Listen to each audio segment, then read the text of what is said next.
So you want to make an impact. You're thinking about starting a business, sharing your voice. How do women do it that handle motherhood, family, and still chase after those dreams?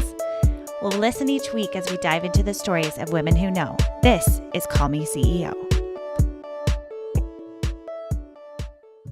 Hello, party people. This is Camille Walker. I'm your host of Call Me CEO, and this is a special part 2 series of getting ready for a busy season. And with school starting right around the corner, I wanted to create a couple of episodes just for you as a parent to prepare for this busy season. Now, if you haven't heard my episodes before, this is your first time. Typically, I am interviewing other mothers who are building businesses and how they balance life and business and doing what they love. So I hope that you've checked out other episodes. If you haven't yet, please subscribe and be a part of this amazing group of women. This has been incredible to be a part of this. I'm actually getting really close to episode 100, which is crazy. And in these 3 episodes, I really wanted to step into the shoes of the mother or the father or the parent or caretaker of children and what it's like to go into a busy season, whether it's school or holidays or different things like that. But this episode specifically is for parents preparing for school. And these are tried and true tips for things that I've done. So this is a solo episode, and I'm going to share with you some of the things that have worked for me. A little back history on my own journey of motherhood. I am a mother of 4. My children right now are ages 6, 8, 11, 14. So this is my first year going into having all of my kids in school full time, which is insane. And one of my passions is teaching other women how to build businesses that they love and creating opportunities to be able to parent and also to chase after your dreams. So if that is something that you've ever been curious about, I would encourage you to reach out to me personally where I can help coach you through that. And you can email me at Call Me CEO Podcast or DM me on Instagram at Call Me CEO Podcast. So let's dive in. Let's talk about how you can achieve your goals and also prep for the busy season, in this case being school.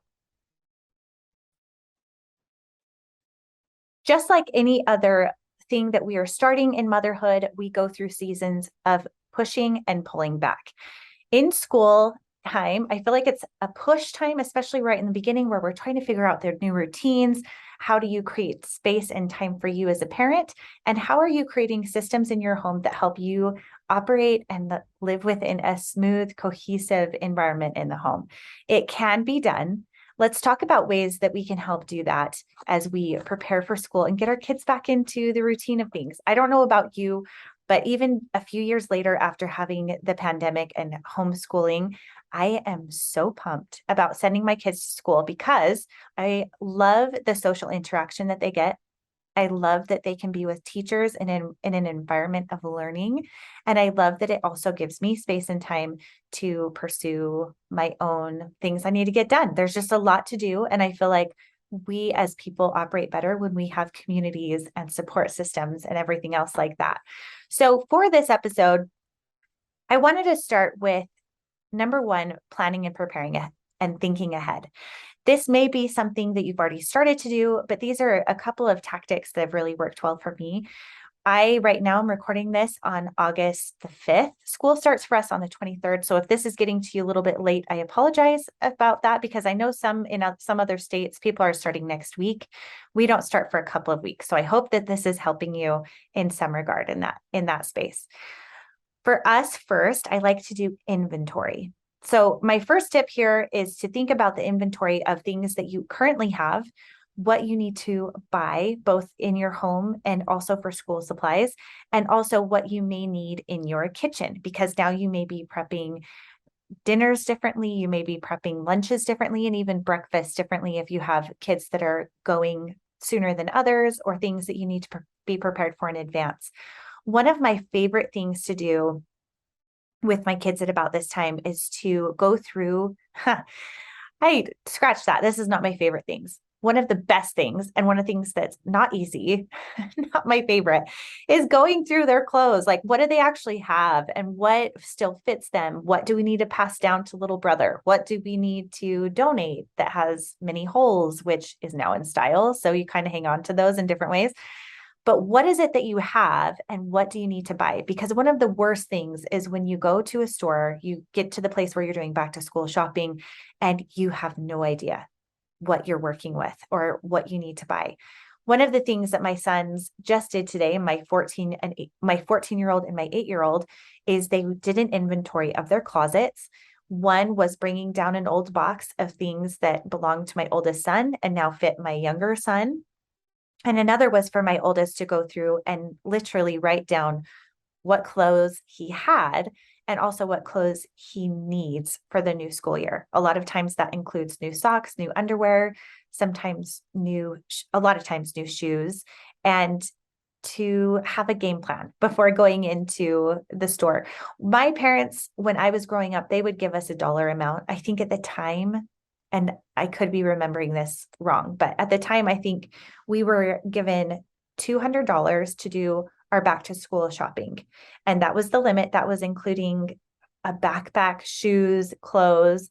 And it was just enough to get a couple of outfits. Obviously, I think that would be a little bit higher now that it's many years down the road. But I think it's a good idea for you to come up with a dollar amount of what you want to allocate for your back to school spending. And that way I think your children are a little more careful about what they really want or need if they know that there's a game plan in place. So I would encourage you to look at your inventory, consider clothing swaps, look at the state of your lunches and backpacks or lunch boxes rather, and see what really needs to be swapped out and what things you can continue to reuse or recycle or repurpose as far as bringing clothes down to the younger kids and making space for what you really need. I don't know about you, but a lot of times I get swept away in the excitement of back to school shopping. You guys, I love shopping for new school supplies. What's funny though, is last year I bought school supplies in advance. I actually ordered some of them with Walmart delivery, which was amazing. But I found that a lot of times I was purchasing things that either the teachers were providing or I didn't buy exactly the right size of like folder or file or whatever it was. I would encourage you to buy the things that you know you need for your own home purposes. Maybe that's pencils, erasers, markers, things like that. But you may want to wait on buying it all. Every school and every location is different. So consider that of what you have, what you may need, and then move forward with that. But starting now or ahead of time is always better than that last minute rush. Another tip for you is if you can't get to back to school shopping right now, I have found that the very best sales on shoes or clothing oftentimes comes after back to school. So like after Labor Day or Labor Day sales or after, you can get an even better deal. So I like to shop in July when there's a lot of sales that they're trying to clear out for fall and back to school times, or right after. Keep that in mind as you're planning. Maybe some of those tools will help you. Number 2 is to create a wake up and bedtime routine before school starts. I know that this is really hard and it's something I try to remind myself of, but the best thing that's worked for us is doing increments of 10 to 15 minutes a week before school starts.